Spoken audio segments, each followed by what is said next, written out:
Bonjour tout le monde, bienvenue sur la chaîne de l'univers de l'ange Cathy en ce lundi 24 février 2025. Je sais pas pourquoi j'ai mis 2022. Bref, j'espère que vous allez bien. Alors je vous ai fait une petite vidéo très courte, voilà.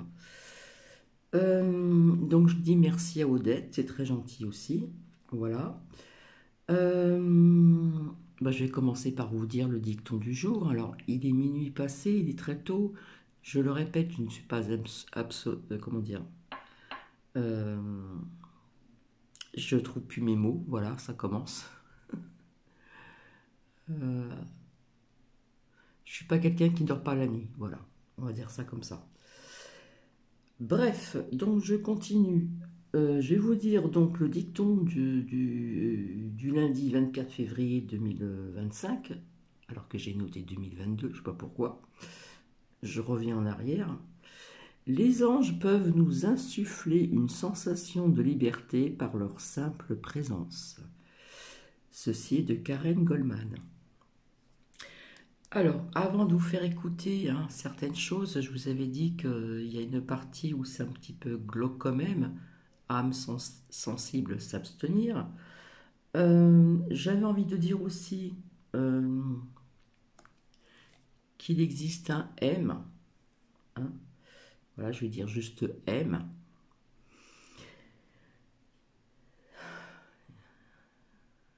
Comme un A qui existe depuis longtemps sur des plateformes et qui nous répète toujours la même chose. Nous vidons le marais, fini pour les mondialistes. Cela fait très longtemps que vous dites, monsieur M et monsieur H, sur des plateformes. Je ne suis pas du tout d'accord avec vous. Voilà. Voilà ce que j'ai envie de dire. Voilà, moi je suis franche, ça plaît pas, c'est pareil. Enfin bref. Et l'on m'a envoyé une personne sur YouYou qui aurait dit genre attaque au couteau, ce n'est pas des prédictions comme le climat, inondation, sécheresse, et j'en passe et j'en passe. Mais quand vous sortez des lames, quand les lames sortent et que cela arrive rapidement, et bien souvent, c'est ce qu'on appelle aussi avoir du ressenti, des perceptions, et aussi sur les lames également. Mhm. Voilà. Je me répète encore, mais l'été dernier, je vous avais annoncé un hiver froid quand même, plus froid que les autres années. C'est quelque part, c'est plus ou moins ce qui s'est passé quand même, d'accord? Voilà. Euh, quand on, Quand on annonce certaines choses, comme par exemple, je le répète encore, les énergies de 2025, allez voir un petit peu plus bas, et qu'on annonce certaines choses et que ces choses arrivent, donc aussi les attaques au couteau, des attentats, voilà. Donc quelque part, sans les larmes aussi, d'oracle ou autres, ça reste quand même des prédictions, surtout quand ça arrive. D'accord? Voilà. Je dis ça, je dis rien. Bref. Alors, nous vidons le marais, fini pour les mondialistes. Ça fait très longtemps, monsieur M, que vous le dites. Voilà. Comme la lettre A sur des plateformes. Donc, ça peut être répété, ce n'est pas grave. Et quand on entend avec ce lien que l'on m'a envoyé, hein, euh, qui dit sur YouYou que attaque au couteau, ce n'est pas des prédictions, etc. Le climat, inondation, sécheresse, et j'en passe et j'en passe. Du coup, j'ai perdu le fil. Je vais mettre sur pause, il faut que je retrouve un petit peu ce qui a été dit. Je suis pratiquement le seul à avoir parlé de Philippopo, le pipeau, alors que ça fait très longtemps que j'en ai parlé de cette personne, vis-à-vis aussi de cette carte qu'on vous fait vendre etc., qu'il ne se fait jamais traquer, c'est-à-dire qu'il est toujours là, avec tout ce qu'il annonce, etc. Donc, eh bien, vous n'êtes pas le seul. Voilà. Hein. Il y a des personnes qui aiment bien ce personnage, hein, ce Philippe Popo, le pipeau. Voilà. Donc, non, non, non, non, non, vous n'êtes pas le seul à l'avoir dit. Il faut aller voir un petit peu plus loin. Voilà, c'est tout ce que je voulais dire. Donc maintenant,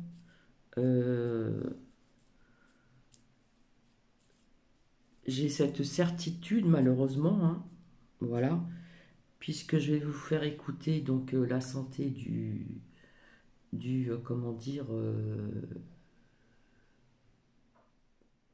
du pape, hein, ce qu'on appelle j'ai noté ici, hein, parce que je suis obligé de tout noter. Donc la santé du Saint-Père, d'accord? Voilà, donc je vais vous faire écouter.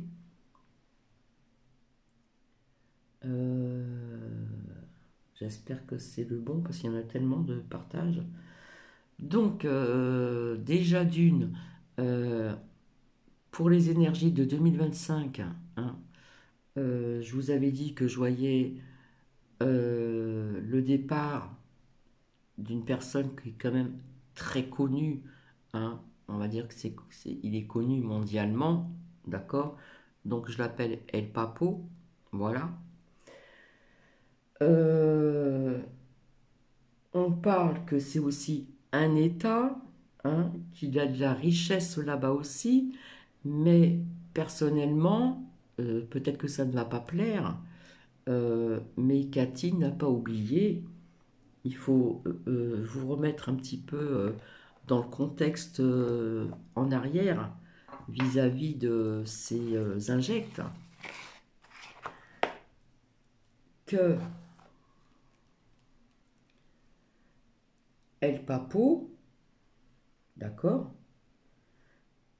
était pour la pique-pique et, et a appelé à se faire pour la pique-pique, hein, si vous voyez ce que je veux dire. Voilà. Et puis, que je dise pas de bêtises, hein.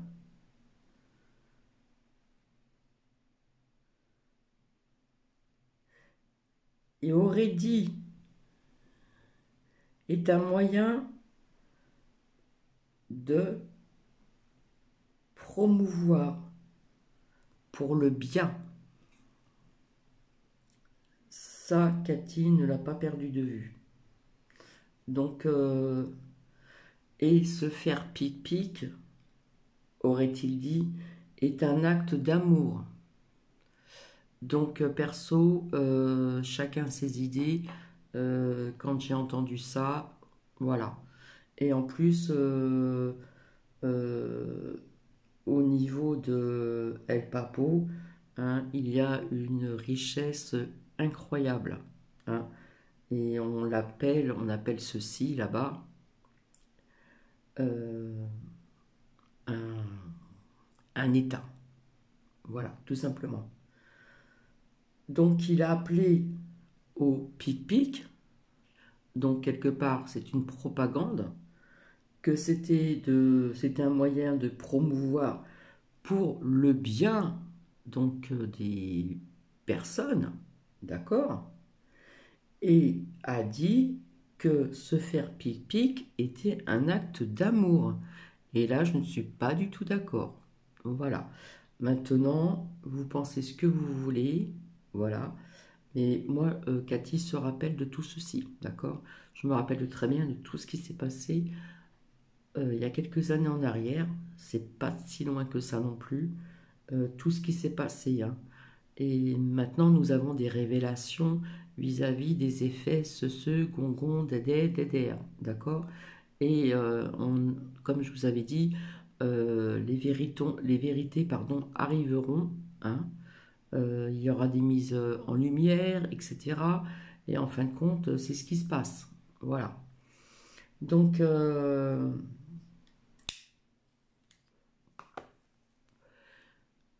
donc, comme je vous ai dit, je voyais son visage s'effacer, d'accord? Dans les énergies pour 2025, je voyais vraiment. Alors, vous avez toujours des personnes aussi qui sont connues, hein, que ce soit dans des journalistes, ceux qui sont, comment dire, des comédiens et autres, hein, des chanteurs, etc. Comme je vous ai dit, je voyais une femme blonde, hein, qui était très belle étant jeune, qui a arrêté sa profession d'actrice et qui est passée à autre chose. Et elle a eu bien raison d'ailleurs.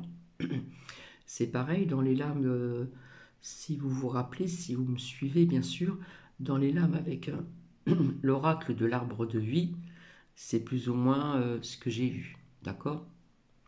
Mais là, quand on sort ceci, c'est qu'on déjà on en parle et malheureusement pour certaines personnes, euh, ce visage va vraiment s'effacer, je pense, dans quelques temps. Voilà. C'est pas parce qu'on en parle maintenant, c'est que je l'ai vu depuis très longtemps, tout simplement. Donc je vais mettre sur pause, je vais vérifier si c'est bien ce que j'ai écouté pour vous le faire écouter. Je me répète, hein, écoutez, écoutez, bref. Euh, je vais bien voir si c'est ça, hein, d'accord? Et je vous retrouve tout de suite. C'est bien que ça. Donc je vous laisse écouter, hein, comme quoi que je j'annonce pas n'importe quoi, et je l'ai même dit sans les larmes. Donc je vous souhaite bonne écoute. On va rebondir justement sur les informations et les nouvelles que Rudy nous donnait du pape. Le Vatican publie donc un bulletin maintenant le matin et le soir. On suit l'évolution de l'état de santé du Saint-Père. François est toujours hospitalisé dans un état critique, mais il n'a pas eu de nouvelle crise respiratoire. Il continue de recevoir de l'oxygène. Il y a en revanche, ce qui n'a pas été précisé, une insuffisance rénale légère et débutante qui a été détectée. Le Saint-Père a 88 ans, il a été hospitalisé 4 fois depuis 2023. Son état de santé nous inquiète. Avant de vous entendre, je vois que vous avez envie d'intervenir, Nathan Devers et Gabriel Cluzel. Frédéric Mounier, ancien journaliste à la Croix et ancien correspondant au Vatican, est avec nous en direct. Bonsoir Frédéric Mounier. Bonsoir à tous. Votre ouvrage, Le Pape François, une vie aux presses du Châtelet, ça a été édité en 2023. D'abord, on suit l'état de santé du pape. Quand le Vatican commence à communiquer le matin et le soir, disons les choses. Frédéric Mounier, ce n'est pas bon signe. Non, ce n'est pas bon signe, mais c'est une bonne chose en soi. Ça veut dire que le Vatican a décidé de jouer la clarté, et ça n'est pas toujours le cas. Hein. Oui. Donc clairement, on est sur le fil. On est sur le fil. Il n'y a pas eu de crise d'asthme aujourd'hui, il y a cette faiblesse au rein. Et quand je dis on est sur le fil, ça veut dire que ça concerne 1,2 milliard de baptisés, 5 000 évêques, 500 000 prêtres et 800 000 religieux et religieuses. Donc ça fait du monde. Hein. Oui, c'est énorme, effectivement. Et voilà. Lors des messes aujourd'hui, effectivement, toutes les messes, j'imagine, en tout cas, ont une pensée émue pour le pape François, afin qu'il se rétablisse au plus vite. Il a une santé fragile, le pape François, Frédéric Mounier. Oui, il a une santé fragile, il a 88 ans, il se lève tous les matins à 4h30, il n'a pas pris de vacances depuis 50 ans, il travaille énormément, donc c'est un homme très âgé qui est aujourd'hui en situation de burn-out. Voilà. En situation de burn-out, selon vous? Oui, parce qu'il travaille trop et il met du temps. Il continue à 88 ans, pardon, excusez-moi Bernard Mounier, mais à Frédéric Mounier, excusez-moi, de se lever à 4h30 du matin? Oui, tout à fait. Mais c'est son rythme de vie, c'est son hygiène de vie. Mais il dort combien de temps, pardon, excusez-moi, mais il se couche à quelle heure, le pape François? Si vous avez l'heure du réveil, vous avez l'heure du coucher, non? Alors, je vois que vous me posez des questions essentielles, mais je pense que vers 22-23 heures, il est pas là. Et en tout cas, c'est du beaucoup. Oula. Ouais, alors attendez, on a un problème de liaison nette avec vous. Malheureusement, on va essayer de vous joindre à nouveau. Oui, il y a Nathan Devers, ce que vouliez-vous dire? Moi j'ai une anecdote, si vous voulez, sur le train de vie du pape. Il y a quelqu'un de très proche de moi dans ma famille qui, il y a quelques années, 2 ans, fait un colloque au Vatican. Et donc je lui dis où dors-tu? Il me dit dans un tout petit hôtel qui s'appelle la résidence Sainte-Marthe. Oui. Et moi qui suis fan absolu du pape François, je lui dis c'est l'endroit où dort le pape François. Oui. Vous connaissez le numéro. Et la personne en question de ma famille me dit qu'il l'avait croisé le matin sortant de sa chambre. allant faire la messe avec tous les habitants de cette résidence, accordant des audiences à 6h ou 7h du matin à des gens, à des anonymes qui venaient lui parler de leurs problèmes personnels et leurs problèmes de foi, faisant la messe, prenant le petit déjeuner avec tout le monde et se comportant, si vous voulez, vivant dans un studio. Il faut comprendre une chose, l'histoire du Vatican. C'est son choix. Hein, mais bien sûr, et c'est une des grandes raisons de sa sainteté. C'est quelqu'un qui n'est pas un homme d'argent, un homme de luxe. Oui, il n'est pas encore saint. Attention à ce que vous dites, Là, je suis pas très d'accord. D'accord? On sait très bien que le Vatican, il a une abondance d'argent. Voilà, je dis ça, je dis rien. Il dégage de la sainteté. Ah, il dégage, je ne sais pas. Et il le sera. Ah, il le sera. Bon, je ne suis pas chrétien, mais il faut qu'il fasse 2 miracles, hein, je crois que c'est ça, deux miracles avérés. Non, il en faut... oui, c'est 2, non? Un pour la béatification et un pour la canonisation, il me semble, c'est ça. C'est 2 miracles. Avant de déclarer ça. Il y a une tradition récente de canoniser tous les papes, mais cette tradition ne fait pas l'unanimité. Mais je vous propose de revenir à la situation actuellement au Vatican, qui est quand même absolument passionnante. C'est-à-dire que les rumeurs parcourent la ville aujourd'hui. Certains cardinaux disent ils devraient démissionner. Je pense au cardinal Ravel, l'ancien ministre de la Culture de Benoît XVI. Frédéric Mounier, je suis désolée, mais la liaison est impossible. Malheureusement, non mais c'est vrai, c'est malheureusement pas audible. Donc on va peut-être trouver un moyen de vous joindre dans des conditions plus acceptables. Mais malheureusement, c'est impossible. On va vous rappeler Frédéric Mounier. Gabriel Cluzel. Oui, effectivement, le Vatican doit être en effervescence au moment où nous parlons. Oui, et pas que le Vatican, parce que c'est vrai que c'est... Frédéric Mounier l'a rappelé, c'est tout le monde catholique qui est suspendu. Alors, vous avez dit tout le monde a prié pour lui. De toute façon, dans la messe, on prie pour le pape. Il y a toujours une partie, une prière spéciale pour le pape. Alors moi, j'ai remarqué que tous les catholiques, même Vence, vous savez, qui est un catholique récent, converti il y a 3 ans, a dit « prions pour le pape ». Et pourtant, il y aurait de raisons d'avoir quelques inimitiés. Mais vous voyez, c'est un mouvement général. Même ceux qui... Donc, c'est pas méchant ce que je vais dire, mais malgré les prières, ça ne change rien du tout. Quand le temps est arrivé pour passer de l'autre côté du voile, malgré les prières, je suis désolée, c'est ainsi. N'appréciez pas, parce qu'on a le droit d'être catholique, je le répète souvent, et de ne pas apprécier ce qu'il fait ou ce que fait tel ou tel pape, c'est pas un gourou, hein, et du reste... Un catholique ne doit, il se déclare catholique, obéir à ce que dit le pape que quand il met en jeu son infaillibilité pontificale. S'il dit demain vous allez vous baigner parce qu'il fait beau, on n'est pas obligé d'y aller, je le précise. Hein, voilà. Parce que quelquefois il y a des petites confusions là-dessus. Donc tout le monde attend cela. Et puis au-delà du monde catholique, je pense, parce que ça montre que le pape compte encore. Vous savez, on dit que le catholicisme est en perte de vitesse parce qu'on est, centré sur l'Europe, hein, occidentaux centrés. Alors c'est vrai que très nettement, il y a beaucoup moins de baptisés que jadis en Europe et en France en particulier, mais en revanche en Afrique, en Asie, enfin le catholicisme explose en réalité.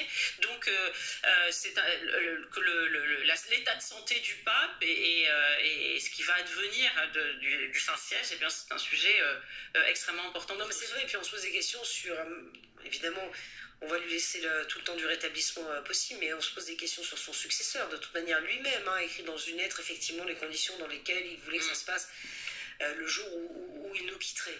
Son successeur, parce qu'on on était sur un pape qui était très social, là, le temps de verre.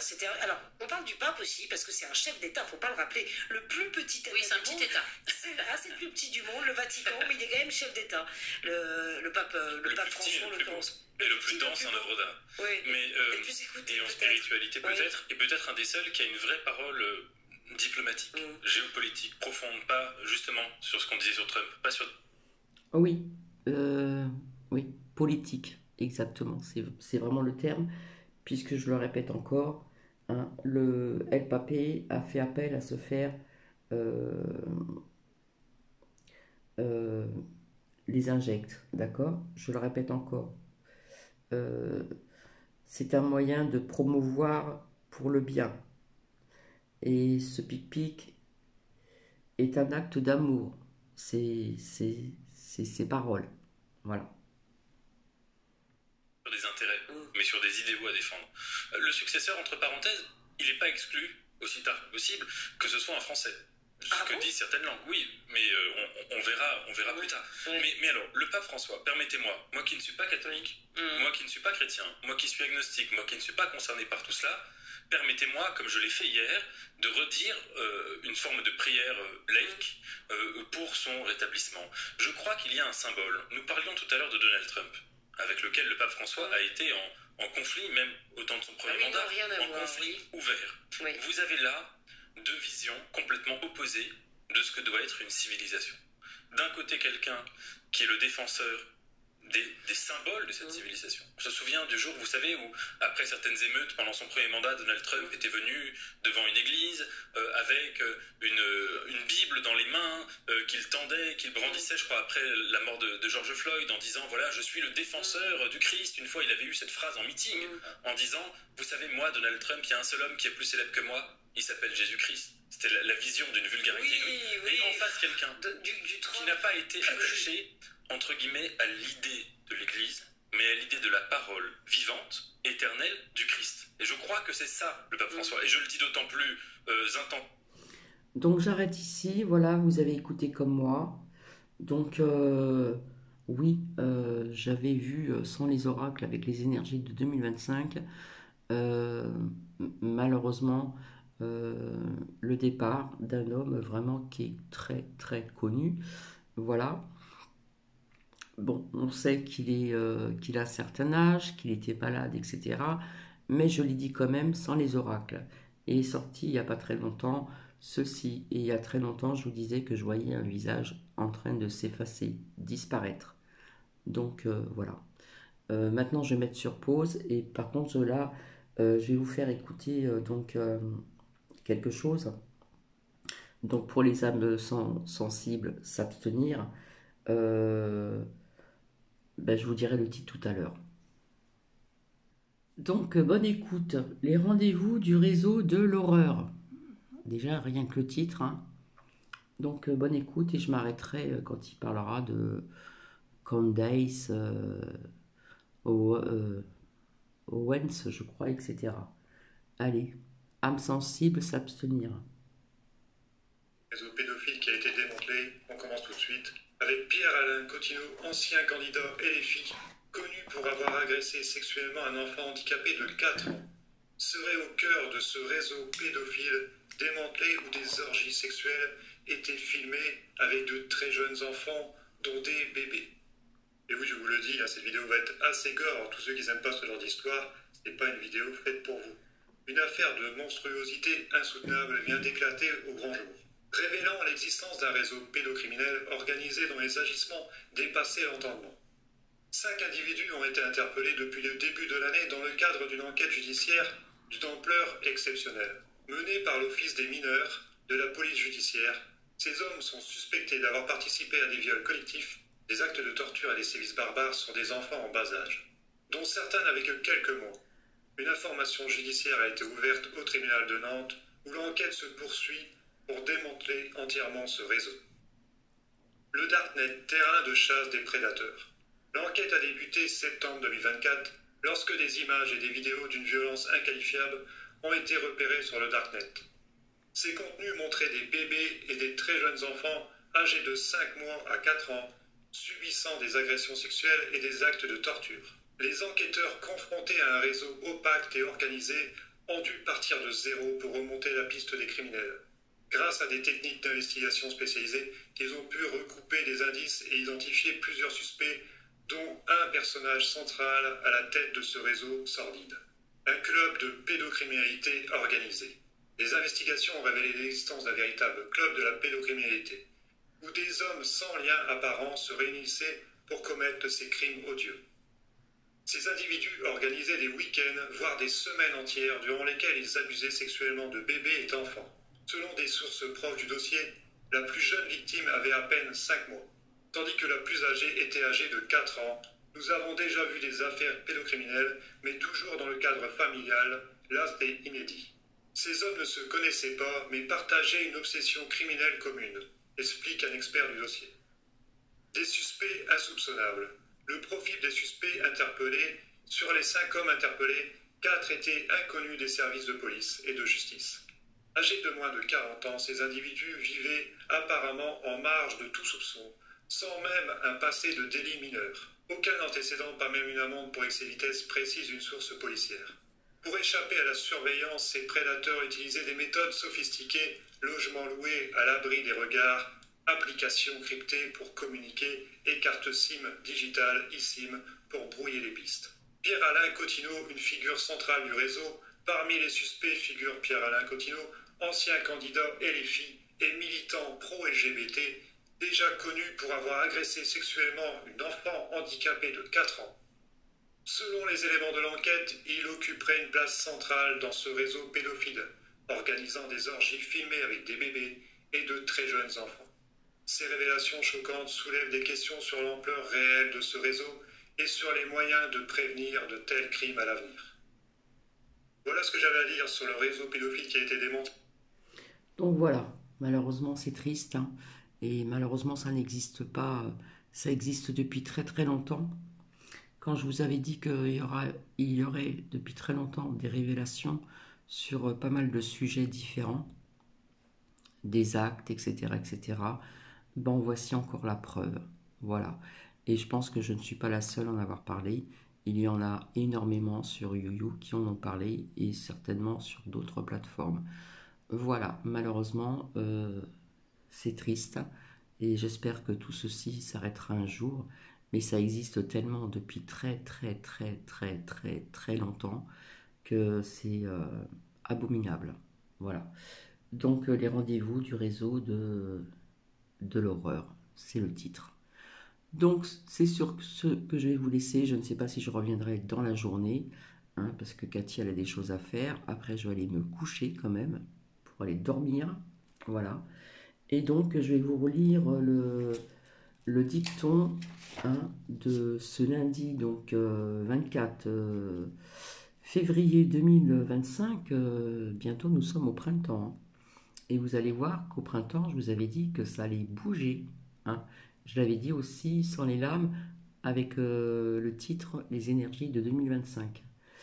Donc les anges peuvent vous insuffler une sensation de liberté par leur simple présence.